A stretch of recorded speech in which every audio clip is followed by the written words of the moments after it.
409 Fitness on 12 News, sponsored by Heights Dermatology.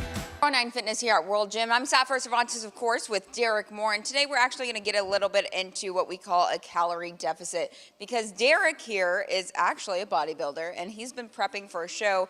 That show actually happens this weekend. It's what, April 8th is your show? And so we're going to talk a little bit about a calorie deficit, because most people, they put themselves in a calorie deficit and don't even realize what it is. So why don't you explain a little bit exactly of what a calorie deficit is? Well, calorie deficit is kind of like when you're actually burning more calories than you're taking in. And most people are not mindful of this at all until they start to feel really fatigued. And then most people don't even know why they're fatigued, and typically it's because their nutrition is off and they're in some form of a deficit.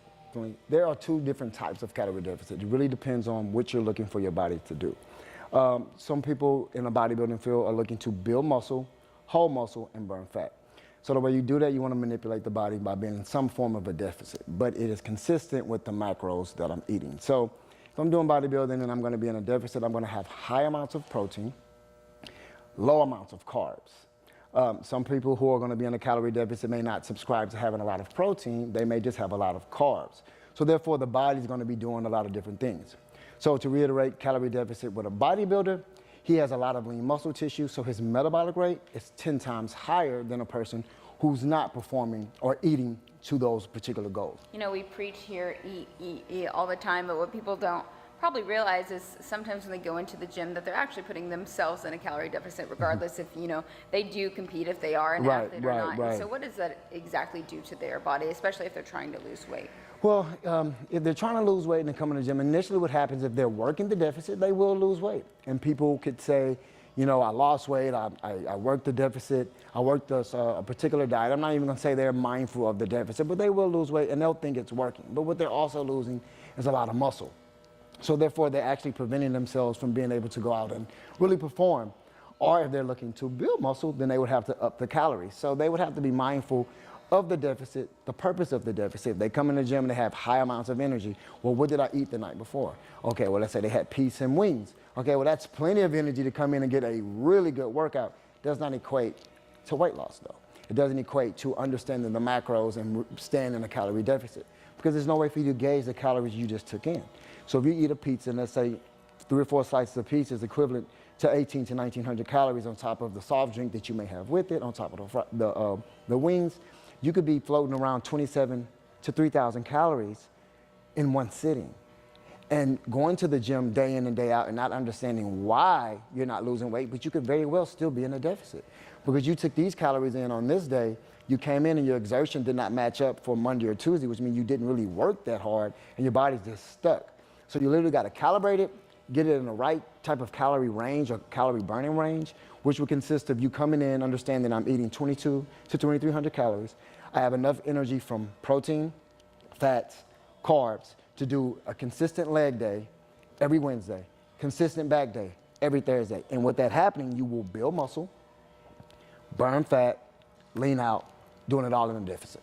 And then how do you exactly feel when you're in a calorie deficit? I know we've talked a little bit about the brain fog that you get to go through when you're preparing for a show. So what does all that feel like? It really sucks. I mean, look, I couldn't even get it out. It sucks. You actually lose all mental focus. You have to actually really dive in and dig into another place and understanding how to manage the deficit. So, for instance, if someone's coming into a calorie deficit, they're working out extremely hard, and they have a really busy day, they have to calculate and calibrate everything, because you just don't have the access energy. That's even to have a social conversation with someone. You actually don't even have the mental fortitude to pay attention and to actually give feedback when you're conversing. So it is somewhat challenging. That's why you have to be mindful of what you're getting into before you do it. And that's why most people actually fail when they're looking to burn, to lose weight and build muscle, or whatever their goals may be while they're working the deficit. Because once they hit that point of not being able to have the mental fortitude, which comes from like lack of glycogen and these other things in glucose that line our blood and help gives us energy, is reduced. And since we're not used to working and doing our day-to-day in a reduced deficit, we automatically say day-to-day it's more primal, it's more of a priority, I'm eating. And then before you know it, you never achieve your goals. But your body will calibrate. If you do put it through the deficit a little long, it'll start switching energy sources, it'll start burning ketones, you'll kind of get into ketosis, your body start using other elements of energy like burning fat, burning ketones, and you will manage. but you have to struggle a little bit first. That's what most people seem to get it wrong.